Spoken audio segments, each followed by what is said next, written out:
আজকে আমরা আলোচনা করব দ্বিতীয় মূলনীতি, ফেরেশতাদের প্রতি ঈমান। ফেরেশতাদের প্রতি ঈমান আনয়ন করা ঈমানের ৬টি রুকনের অন্তর্ভুক্ত। ঈমান সম্পর্কে জিবরাইল আলাইহিস সালামের প্রশ্নের জবাবে নবী সাল্লাল্লাহু আলাইহি সাল্লাম বলেছেন, তুমি দৃঢ়ভাবে বিশ্বাস করবে ১. আল্লাহ পাকের উপর, ২. তার ফেরেশতাদের উপর, ৩. তার কিতাবসমূহের উপর, ৪. তার রাসূলদের উপর, ৫. আখিরাত বা শেষ দিবসের উপর এবং ৬. তাকদীরের ভালো মন্দের উপর। কোরআনের অনেক আয়াতে ফেরেশতাদের প্রতি ঈমান আনয়নের বিষয়টি আল্লাহর প্রতি ঈমান আনয়নের সাথে মিলিয়ে উল্লেখ করা হয়েছে। আল্লাহ তাআলা বলেন, রাসূল তার রবের পক্ষ হতে যে হিদায়াত নাজিল করা হয়েছে তার প্রতি ঈমান এনেছেন। মুমিনগণ ঈমান এনেছেন, তারা সকলেই আল্লাহর প্রতি, তার ফেরেশতাদের প্রতি, কিতাবসমূহের প্রতি এবং রাসূলের প্রতি বিশ্বাস স্থাপন করেছেন। তারা বলেন, আমরা রাসূলদের একজনকে অন্যজন থেকে পার্থক্য করি না। আর তারা বলেন, আমরা নির্দেশ শুনেছি এবং অনুগত হয়েছি। হে আমাদের প্রভু, আমরা গুনাহ মাফের জন্য তোমার কাছে প্রার্থনা করছি। আমরা তোমারই দিকে ফিরে যাব। সূরা আল বাকারা 285 নম্বর আয়াত। আল্লাহ তাআলা আরও বলেন, তোমাদের মুখমণ্ডল পূর্ব বা পশ্চিম দিকে ফেরানোর মধ্যে কোনো পুণ্য নেই, বরং পুণ্য তার যে ব্যক্তি আল্লাহ, পরকাল, ফেরেশতাগণ, কিতাব ও নবীগণের প্রতি বিশ্বাস স্থাপন করে।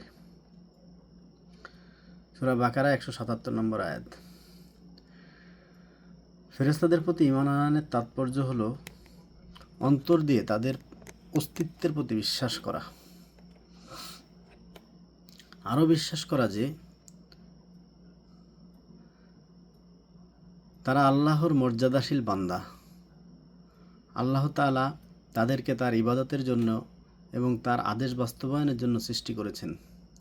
সে সঙ্গে আরও বিশ্বাস করা আবশ্যক যে তিনি বিভিন্ন প্রকার ফেরেশতা রয়েছে এবং তাদের বিভিন্ন গুণাবলী রয়েছে। আল্লাহর কিতাব ও রাসূলের সুন্নাতে বলা হয়েছে যে ফেরেশতাগণ বিভিন্ন কাজকর্ম ও দায়িত্ব পালন করে। আল্লাহ তাআলার নিকট তাদের যে ফজিলত ও মর্যাদা রয়েছে তার প্রতিও ঈমান আনয়ন করা আবশ্যক। সহিহ মুসলিমের হাদিসে এসেছে যে আল্লাহ তাআলা তাদেরকে নূর দিয়ে সৃষ্টি করেছেন। ফেরেশতাদের সম্মান ও মর্যাদার ব্যাপারে যেসব দলিল রয়েছে তা থেকে নিম্নে কয়েকটি দলিল উল্লেখ করা হলো। আল্লাহ তাআলা ফেরেশতাদের সম্মানার্থে তাদেরকে নিজের দিকে সম্বোধন করেছেন। নিশ্চয় আল্লাহ তার ফেরেশতাগণ নবীর প্রতি দুরূদ পাঠান। হে ঈমানদারগণ, তোমরাও তার প্রতি দুরূদ ও সালাম পাঠাও। সূরা আহজাব 56 নম্বর আয়াত। আল্লাহ তাআলা আরও বলেন, তারা সবাই আল্লাহর প্রতি ও তার ফেরেশতাদের প্রতি বিশ্বাস স্থাপন করেছেন। আল্লাহ তাআলা আরও বলেন, যারা কুফরি করেছে আল্লাহর প্রতি, তার ফেরেশতাদের প্রতি, তার কিতাবসমূহের প্রতি এবং তার রাসূলদের প্রতি এবং পরকালের প্রতি, তারা বহুদূরের গুমরাহিতে পতিত হয়েছে। সূরা আন-নিসা 136 নম্বর আয়াত। আল্লাহ তাআলা আরও বলেন, যে ব্যক্তি আল্লাহ, তার ফেরেশতা, তার রাসূলগণ, জিবরাইল ও মিকাঈলের শত্রু হবে, স্বয়ং আল্লাহ সেই কাফেরদের শত্রু। সূরা বাকারা 98 নম্বর আয়াত। আল্লাহ তাআলা তার সাক্ষ্যকে ফেরেশতাদের সাক্ষ্যের সাথে এবং নবীর প্রতি তার দুরূদ পাঠানোর সাথে ফেরেশতাদের দুরূদ পাঠানোকে একসাথে মিলিয়ে উল্লেখ করেছেন। আল্লাহ তাআলা বলেন, আল্লাহ সাক্ষ্য দিয়েছেন যে তিনি ছাড়া আর কোনো সত্য মাবুদ নেই এবং ফেরেশতাগণও সাক্ষ্য দিয়েছেন। সূরা আল ইমরান 18 নম্বর আয়াত। আল্লাহ তাআলা আরও বলেন, নিশ্চয় আল্লাহ তার ফেরেশতাগণ নবীর প্রতি দুরূদ পাঠান। সূরা আহজাব 56 নম্বর আয়াত। আল্লাহ তাআলা তাদের মর্যাদাবান বলে উল্লেখ করেছেন। যেমন তিনি বলেন, এ উপদেশ লিপিকারদের হস্ত দ্বারা লিপিবদ্ধ, যারা সম্মানিত ও পুণ্যবান। সূরা আবাসা 15 নম্বর আয়াত। আল্লাহ তাআলা আরও বলেন, নিশ্চয় তোমাদের উপর সংরক্ষকগণ নিযুক্ত রয়েছেন, সম্মানিত লেখকবৃন্দ, তোমরা যা করো তারা তা জানে। সূরা ইনফিতার 10 থেকে 12 নম্বর আয়াত। আল্লাহ তাআলা বলেন, তারা তো মর্যাদাশীলী বান্দা, তারা তার সামনে অগ্রবর্তী হয়ে কথা বলে না এবং শুধু তার হুকুমে কাজ করেন। তারা তার সামনে অগ্রবর্তী হয়ে কথা বলেন না এবং শুধু তার হুকুমে কাজ করেন। সূরা আল আম্বিয়া 26-27 নম্বর আয়াত। আল্লাহ তাআলা তাদেরকে ঊর্ধ্ব জগতের বাসিন্দা এবং নৈকট্যশীল বলে উল্লেখ করেছেন। তিনি বলেন, শয়তানরা ঊর্ধ্ব জগতের কিছু শ্রবণ করতে পারে না, এদের উপর সকল দিক থেকে উল্কা নিক্ষিপ্ত হয়। সূরা আস-সাফফাত আয়াত 8। আল্লাহ তাআলা আরও বলেন, নৈকট্য লাভকারী ফেরেশতারা এর দেখাশোনা করেন। সূরা আল মুতাফফিফিন 21। আল্লাহ তাআলা উল্লেখ করেছেন যে ফেরেশতাগণ তার আরশ বহন করে এবং সেটাকে ঘিরে রাখে। আল্লাহ তাআলা আরও বলেন, আল্লাহর আরশের ধারক ফেরেশতাগণ এবং যারা আরশের চারপাশে হাজির থাকে তারা সবাই প্রশংসা সহ তাদের রবের পবিত্রতা বর্ণনা করে, তার প্রতি ঈমান আনয়ন করে এবং ঈমানদারদের জন্য দোয়া করে। তারা বলে, হে আমাদের রব, তুমি তোমার রহমত ও জ্ঞান দ্বারা সব কিছু পরিবেষ্টন করে আছো। তাই যারা তওবা করেছে এবং তোমার পথ অনুসরণ করেছে তাদেরকে মাফ করে দাও। সূরা গাফির আয়াত 7। আল্লাহ তাআলা আরও বলেন, তুমি আরও দেখতে পাবে যে ফেরেশতারা আরশের চারদিক বৃত্ত বানিয়ে তাদের রবের প্রশংসা ও পবিত্রতা বর্ণনা করছে। মানুষের মধ্যে ইনসাফের সাথে ফয়সালা করে দেয়া হবে এবং ঘোষণা দেয়া হবে, সারা বিশ্ব জাহানের রবের জন্যই সমস্ত প্রশংসা। সূরা আজ-জুমার 75 নম্বর আয়াত। আল্লাহ তাআলা ফেরেশতাদের সম্মান বর্ণনা করতে গিয়ে বলেন যে তারা তার নিকটবর্তী, তারা তার ইবাদত করে এবং তার পবিত্রতা বর্ণনা করে। আল্লাহ তাআলা আরও বলেন, তোমার রবের ঘনিষ্ঠ সান্নিধ্যে অবস্থানকারী ফেরেশতাগণ কখনো নিজেদের শ্রেষ্ঠত্বের অহংকারে তার ইবাদতে বিরত হয় না, বরং তারা তারই মহিমা ঘোষণা করে এবং তার সামনে সেজদাবনত হয়। সূরা আল আরাফ 206। আল্লাহ তাআলা আরও বলেন, কিন্তু তারা যদি অহংকার করে তাতে কিছু যায় আসে না।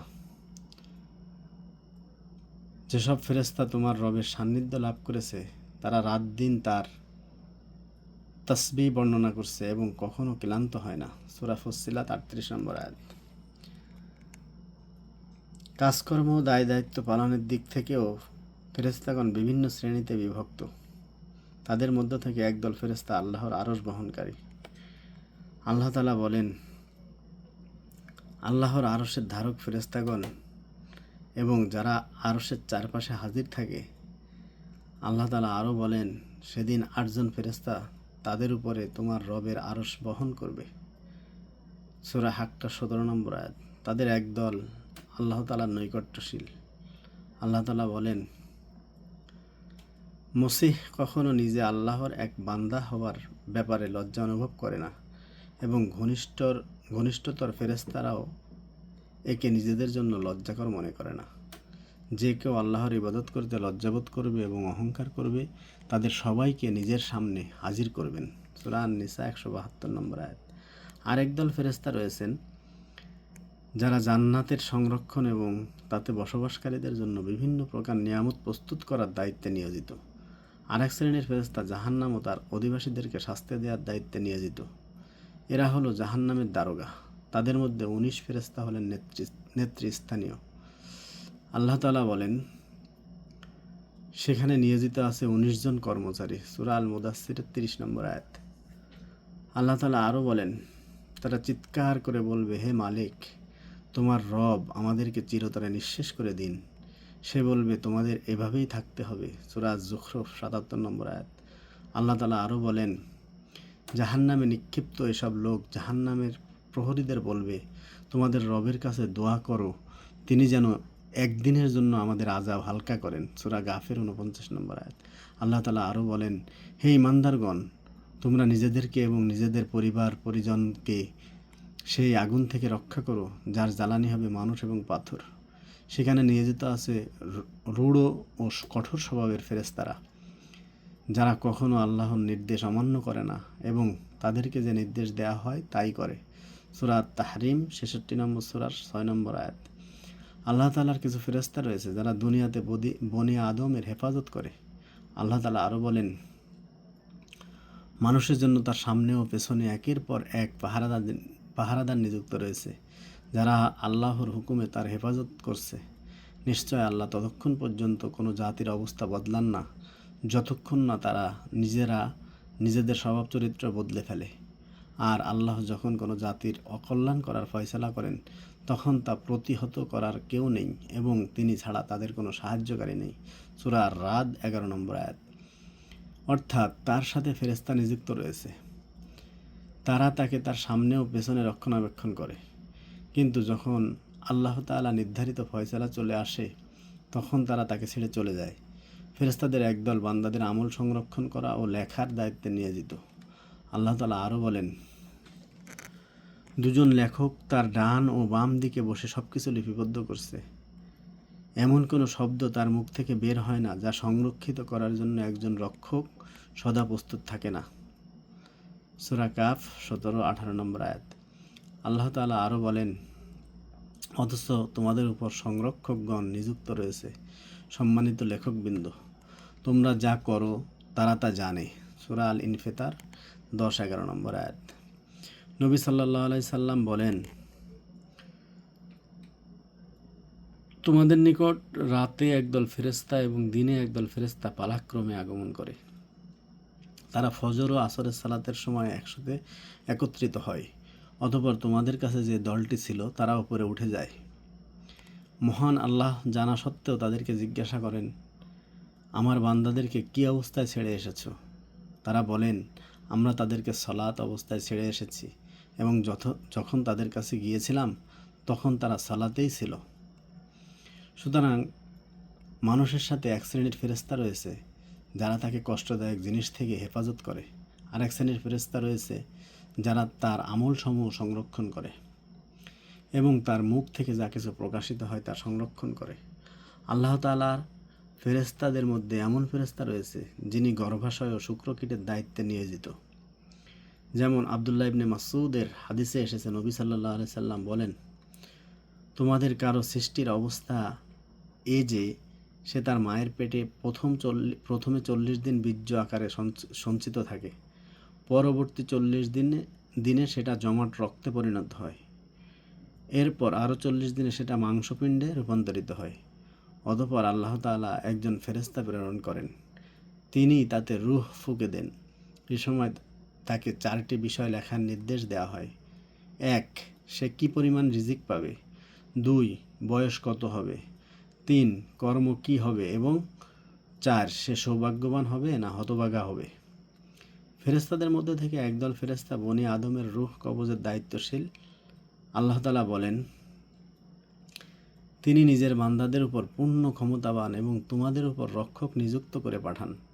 অবশেষে যখন তোমাদের কারোর মৃত্যুর সময় উপস্থিত হয় তখন তার প্রেরিত ফেরেশতারা তার প্রাণ বের করে নেয় এবং নিজেদের দায়িত্ব পালনের ব্যাপারে তারা সামান্যতম শৈথল্য দেখায় না। সূরা আল-আনআম 61 নম্বর আয়াত। আল্লাহ তাআলা আরও বলেন, বলে দাও, মৃত্যুর ফেরেশতা তোমাদের প্রাণ হরণ করবে যাকে তোমাদের জন্য নিযুক্ত করা হয়েছে, অতঃপর তোমাদেরকে তোমাদের রবের কাছে ফিরিয়ে আনা হবে। সূরা সাজদা 11 নম্বর আয়াত। সুতরাং মালাকুল মাউতের জন্য ফেরেশতাদের মধ্য থেকে সহযোগী রয়েছে। তারা বান্দার শরীর থেকে রূহ বের করে। তারা যখন রূহকে কণ্ঠনালী পর্যন্ত আনয়ন করে তখন মালাকুল মাউত নিজের কবজায় নিয়ে নেয়। মোট কথা, আল্লাহ তাআলা ঊর্ধ্ব জগৎ ও নিম্ন জগতে বহু ফেরেশতা নিযুক্ত করে রেখেছেন। তারা তার অনুমতি, আদেশ ও ইচ্ছায় উভয় জগতের সকল কাজকর্ম পরিচালনা করেন। আল্লাহ তাআলা বলেন, তারা তো মর্যাদাশালী বান্দা, তারা তার সামনে অগ্রবর্তী হয়ে কথা বলেন না এবং শুধু তার হুকুমে কাজ করেন। সূরা আল-আম্বিয়া 26 নম্বর আয়াত। আল্লাহ তাআলা আরও বলেন, তারা কখনো আল্লাহর নির্দেশ অমান্য করে না এবং তাদেরকে যে নির্দেশ দেওয়া হয় তাই পালন করে। সূরা আত-তাহরিম 6 নম্বর আয়াত। এই জন্যই আল্লাহ তাআলা কখনো কখনো ফেরেশতাদের দিকেই ব্যবস্থাপনা ও পরিচালনা সম্বন্ধ করেছেন। যেমন আল্লাহ তাআলা বলেন, অতঃপর তারা সকল বিষয়ের কাজ পরিচালনা করেন। সূরা আন-নাজিয়াত আয়াত 5। আবার কখনো কখনো আল্লাহ তাআলা সেটাকে নিজের দিকে সম্বন্ধ করেছেন। যেমন আল্লাহ তাআলা বলেন, তিনি আকাশ থেকে পৃথিবী পর্যন্ত যাবতীয় বিষয় পরিচালনা করেন এবং এ পরিচালনার বৃত্তান্ত উপরে তার কাছে পাঠানো হয় এমন একদিনে যার পরিমাণ তোমাদের গণনায় 1000 বছর। সূরা সাজদা আয়াত 5। সুতরাং ফেরেশতা হলো আল্লাহ তাআলা ও তার সৃষ্টির মধ্যে দূত স্বরূপ। তারা তার আদেশ নিষেধ সৃষ্টির নিকট পৌঁছে দেয়। আর ফেরেশতা নামটির অর্থই হলো দূত। কেননা আল মালাক শব্দটি আল ওয়াক থেকে গৃহীত। আল ওয়াক শব্দটি আর রসালা অর্থে ব্যবহৃত হয়, আর রিসালা অর্থে ব্যবহৃত হয়। আল্লাহ তাআলা বলেন, সমস্ত প্রশংসা আল্লাহর জন্য, যিনি আকাশসমূহ পৃথিবীর নির্মাতা এবং ফেরেশতাদেরকে বাণীবাহক নিয়োগকারী, যাদের 2 2 3 3 ও 4 4টি ডানা আছে। তিনি নিজের মধ্যে যা চান বৃদ্ধি করেন। নিশ্চয় আল্লাহ সব জিনিসের উপর শক্তিশালী। সূরা ফাতির আয়াত 1। আল্লাহ আরও বলেন, শপথ ফেরেশতাদের যারা একের পর এক প্রেরিত হয়। সূরা মুরসালাত আয়াত 1। সুতরাং এরা হলো আল্লাহ তাআলার ওইসব সৃষ্টিগত আদেশ বাস্তবায়নকারী ফেরেশতা, যা দ্বারা আসমান জমিনের সব কিছুর পরিচালনা ও ব্যবস্থাপনা সম্পূর্ণ করা হয়। সেই সঙ্গে তারা আল্লাহ তাআলার শরীয়তগত আদেশ নিয়েও মানব রসুলদের কাছে আগমন করে। আল্লাহ তাআলা বলেন, তিনি তার বান্দাদের মধ্য থেকে যার প্রতি ইচ্ছা স্বীয় নির্দেশে ওহী সহ ফেরেশতাদের নাজিল করেন, এই মর্মে সতর্ক করার জন্য যে আমি ছাড়া তোমাদের আর কোনো সত্য মাবুদ নেই, কাজেই তোমরা আমাকেই ভয় করো। সূরা আন-নাহল আয়াত 2। আল্লাহ তাআলা আরও বলেন, আল্লাহ ফেরেশতাদের মধ্যে থেকেও বাণীবাহক বাছাই করেন এবং মানুষদের মধ্যে থেকেও তিনি সর্বশ্রোতা ও সর্বদ্রষ্টা।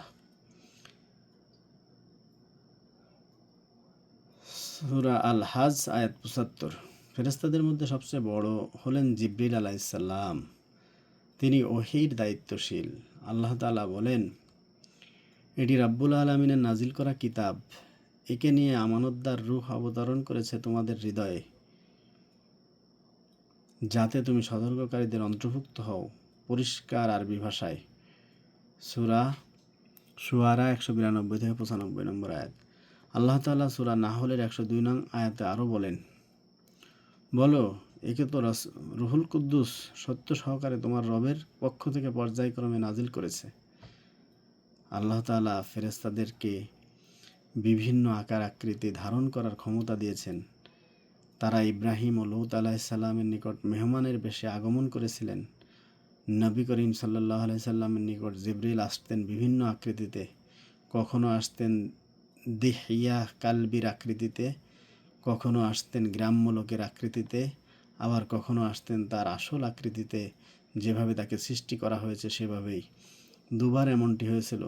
জিবরিল অন্য আকৃতিতে আসার কারণ হলো, মানুষ ফেরেশতাদেরকে আসল আকৃতিতে দেখার ক্ষমতা রাখে না। মুশরিকরা যখন আবেদন করেছিল আল্লাহ তাআলা যেন তাদের কাছে ফেরেশতা পাঠান, তখন আল্লাহ তাআলা বলেছেন, তারা বলে, তার কাছে ফেরেশতা পাঠানো হয় না কেন? যদি ফেরেশতা পাঠাতাম তাহলে ফয়সালা হয়ে যেত। তখন তাদেরকে আর কোনো অবকাশই দেয়া হতো না। যদি ফেরেশতা পাঠাতাম তাহলেও তাকে মানুষের আকৃতিতেই পাঠাতাম এবং তাদেরকে ঠিক তেমনই সংশয়ে লিপ্ত করতাম যেমন তারা এখন লিপ্ত রয়েছে। সূরা আনআম 8-9 নম্বর আয়াত। অর্থাৎ মানুষের কাছে যদি ফেরেশতা রাসূল পাঠাতাম তাহলে ফেরেশতা মানুষের আকৃতিতেই আসতেন, যাতে করে মানুষেরা তার সাথে কথা বলতে পারে এবং তার কাছ থেকে আল্লাহ তাআলার বাণী গ্রহণ করে উপকৃত হতে পারে। কেননা প্রত্যেক প্রকার সৃষ্টি সমজাতীয় সৃষ্টির সাথে মিশতে পারে, ঘনিষ্ঠতা ও সখ্যতা তৈরি করতে অভ্যস্ত এবং অন্য প্রকৃতির সৃষ্টি থেকে দূরে সরে যায়। ফেরেশতা সম্পর্কে এতটুকু আলোচনাকেই যথেষ্ট মনে করছি। আল্লাহ তাআলা আমাদেরকে বোঝার তৌফিক দিন। আমিন।